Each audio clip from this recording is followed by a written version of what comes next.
Coach, you saw the derby.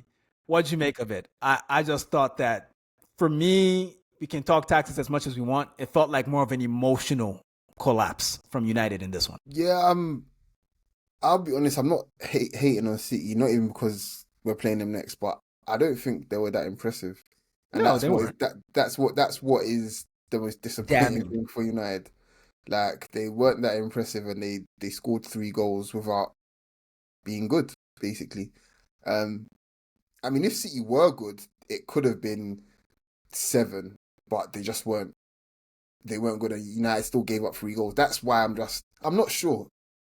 Again, the value of having a somewhat functioning attack with the best striker in the world, these are the sort of things you can get away with, basically. I think over the course of a season, you'll win a lot of games because you've got a somewhat functioning attack and you've got a striker that will put away 6 or 7 out of of 10 chances, which is incredible. On the other hand, there were periods in the game I was looking at thinking, they're getting at City. Like they're getting at City. They're popping it through the lines, even though they're avoiding midfield, and they made City turn and face their goal, quite a few times.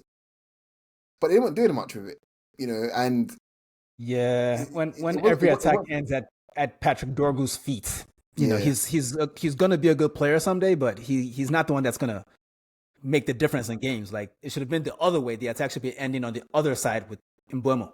Yeah. And maybe they would have done something, which is a shame. Because honestly, I was saying during the game, not even trying to be sarcastic, I was impressed by a lot of United passages of play, but once they got hit in the mouth once, they're just not very resilient, it feels like, emotionally. Like it's like they don't believe in the plan or something. So when things go wrong, they just kind of collapse, and Bruno is not a midfielder.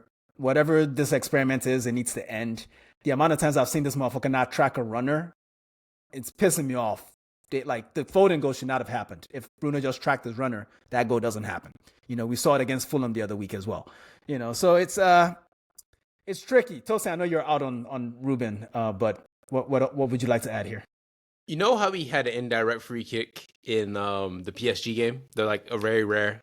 In this United game, we saw something very rare. Usually we have an offside trap. We had an onside trap for the 3rd goal. They kept Haaland onside. So very rare, but it happened. This is the first Manchester derby I can remember where City had less of the ball, less passing, and less the worst passing accuracy. So it's a couple of things here. I think Pep is evolving, if you like, in a way, but also it's like, why? Like since when does this ever happen and you lose 3-0? Like I don't know. It's just everything about United right now is just weird. It's just really weird. It's weird and sad and funny and funny and funny and funny. Meanwhile, in the other Manchester derby over in Turkey, Ederson and Andre Onana went at each other for various teams. Fenerbahce versus, I want to say, Trabzonspor. Is it where Onana is? And Onana won man of the match, but lost the game, which is pretty typical of his career post-United. I did want to make the point on the Pep evolution bit. For that second goal, United started the second half pretty well. They were pressing very well. City were struggling to build up.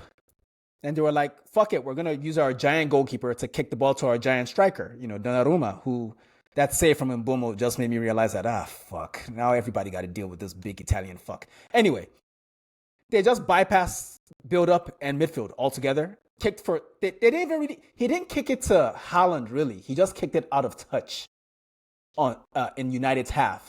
And from the throw-in, United switched off. Someone got nutmegged. Someone got dribbled. Then the goal went in. And I just thought to myself, people can say what they want about Pep and how he's maybe ruined the game, but really your beef should not be with Pep. It should be with the people that copy him.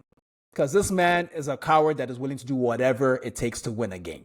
The fact that a Pep team would just bypass build-up and just lump it into the other team's half to get the territory so they can press instead of the other team pressing them, that is the most un-Pep shit I've ever seen a Pep team do. And it worked in the moment.